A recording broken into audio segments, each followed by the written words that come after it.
کتاب صحیح طریقے سے دیکھ کرو، شیخا صحیح مطالعہ کرو، منتہی طالب علم ہونا، کوئی نور الرضا والے نہیں.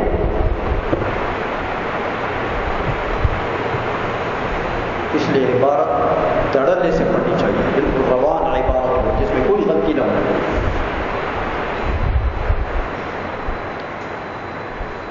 اب یہ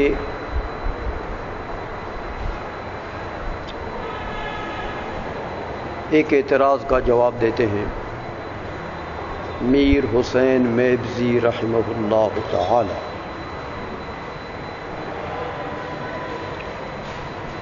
سوال ہوتا ہے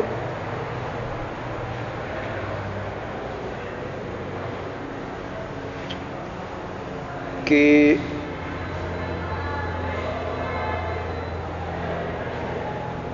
ماتن نے، علامہ ابہری نے رحمہ اللہ تعالی، ہدایت الحکمت کے مصنف نے، ہدایت الحکمت کے مصنف نے تو ہدایت الحکمت میں 3 قسمیں بنائی ہیں. پہلی قسم منطق میں،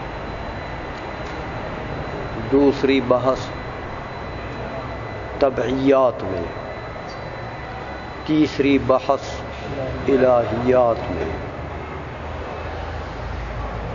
تو متن میں ہدایت الحکمت میں تو منطق بھی موجود ہے،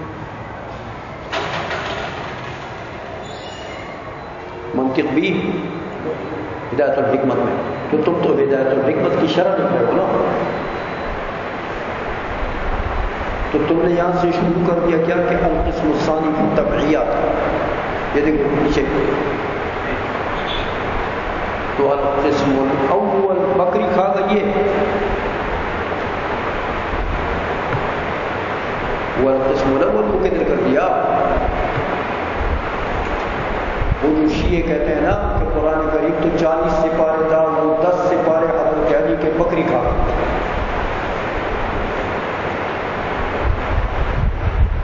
تو کیا وہ قسم اول بکری کھا گئی ہے؟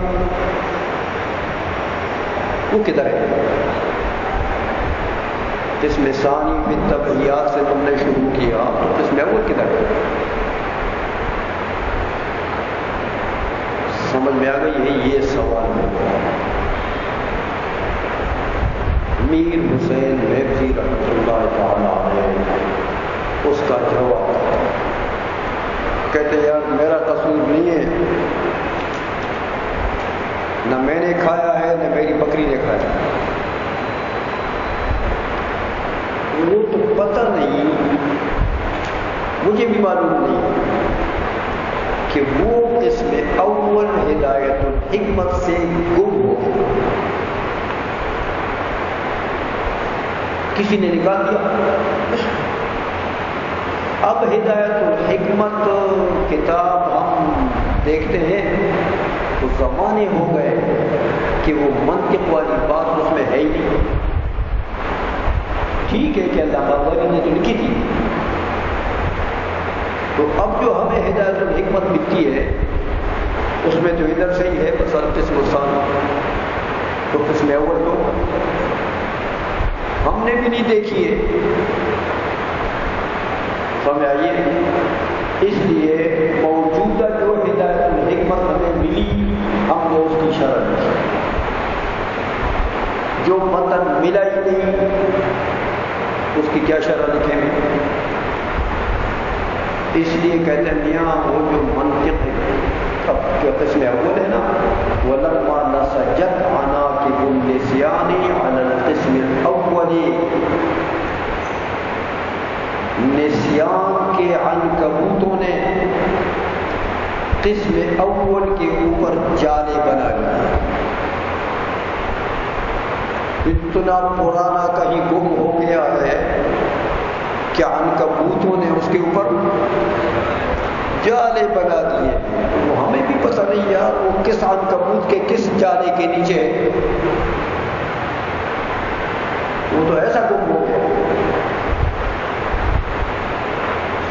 گئی ہے یہ ما کان مشہوراً،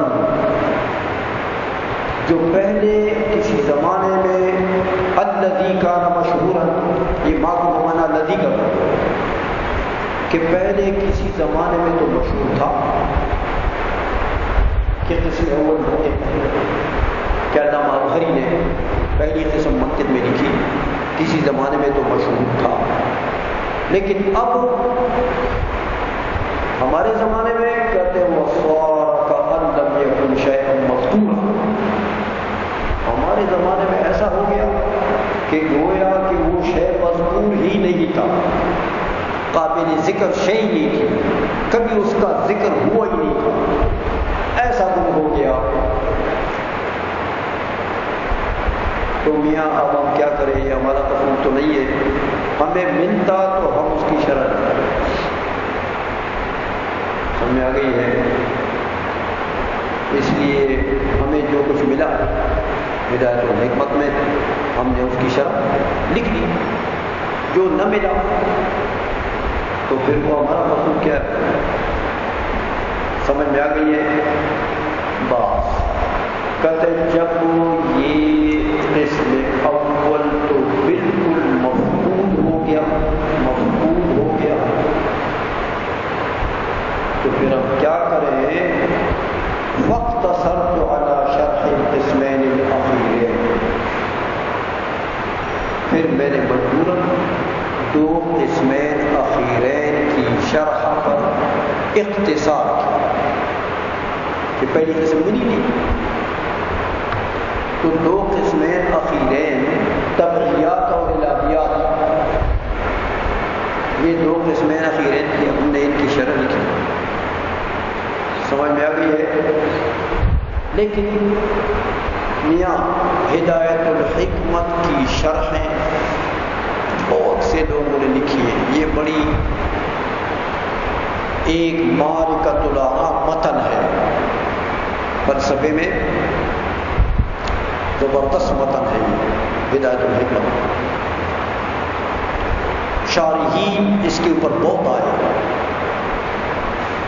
صدرہ بھی اسی کی شرح جو اس کے بعد آپ پڑھیں گے وہ بھی اسی کی شرح، تو باقی بھی بہت سارے علماء نے شرح لکھی، لیکن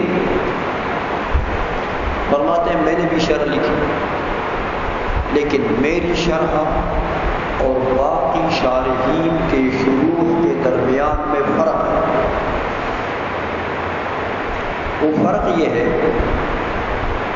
کہ باقی شارحین نے شرح کی عبارتیں ایسی بولی ہیں جن پر اعتراضات وارد ہوتے ہیں، تو پھر ان کے جوابات دینے پڑتے ہیں۔ عبارت جب بندہ ایسی بولے کہ محل اعتراض ہو تو پھر وہ اعتراض وارد ہوگا اور پھر اس کا جواب بھی دینا پڑے گا، تو بات لمبی ہو جائے گی،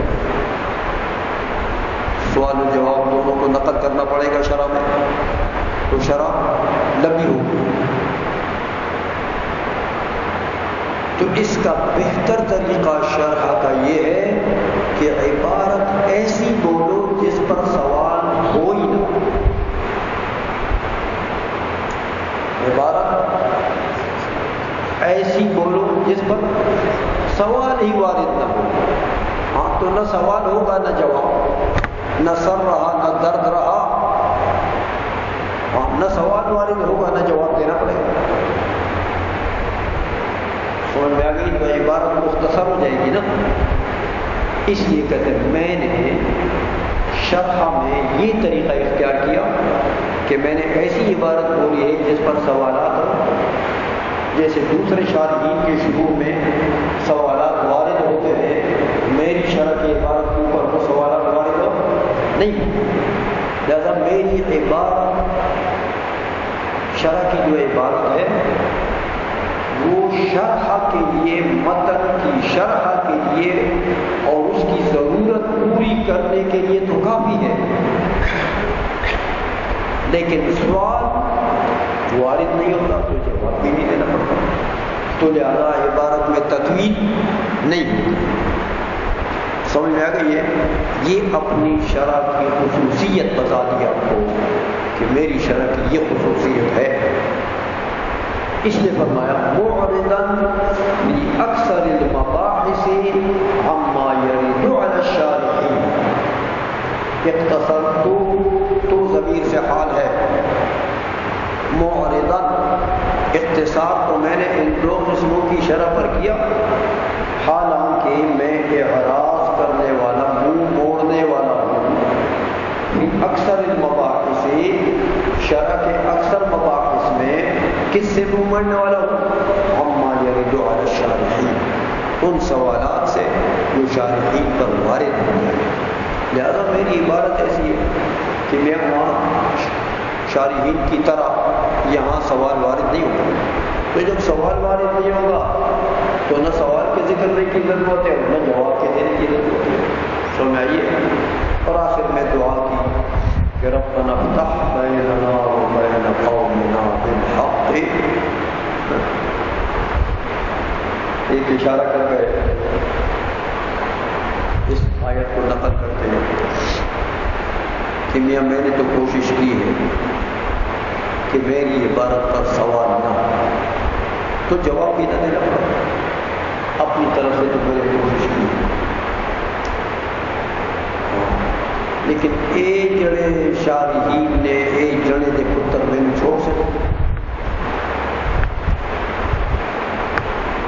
اے تو میرے اتنے تیر برسا سنا باوجود اس کے کہ میں نے بڑی کوشش کی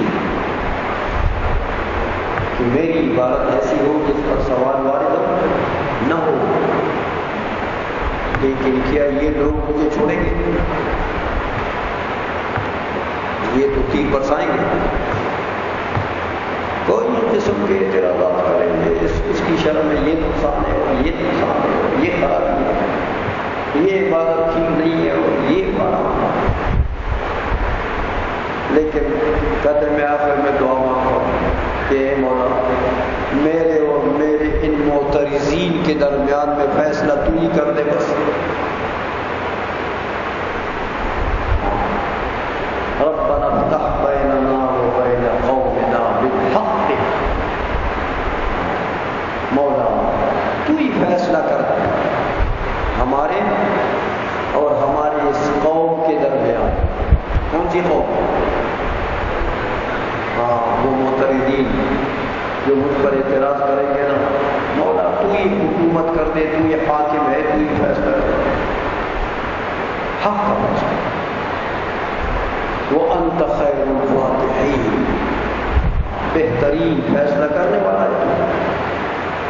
تو یہ بات اشارہ کر گئے کہ لوگ پھر بھی اعتراض مجھ پر کریں گے، لیکن میری تو یہی دعا ہے کہ مولا تو ہی فیصلہ. سمجھ آ گئی ہے؟